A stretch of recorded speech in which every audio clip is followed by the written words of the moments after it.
future about Karina. So yun nga po, natutunan ko na first discover yourself. Kung ano ba yung talagang para sa'yo, kung ano ba yung kakayanan mo. Kasi ito yung isa sa steps para ma-achieve natin yung goals natin. Na importante na malaman muna natin sa sarili natin na ano ba talaga tayo, ano ba talaga ang mga bagay na gusto natin.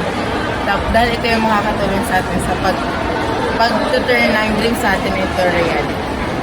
So, after po ng event, what it drives or para sa'yo, ano po yung Seroptomis and Dream EPA program? So, as Seroptomis nga po, mas naiintindihan ko siya dahil hindi lang pala siya basta organization or basta nakakatulong. Kumbaga, it enlightens us, lalo na sa akin na bilang estudyante na mahalaga pala talaga ang magkaroon ng dreams para sa future natin. Dahil hindi naman, siguro lahat naman sa atin walang taong walang pangarap.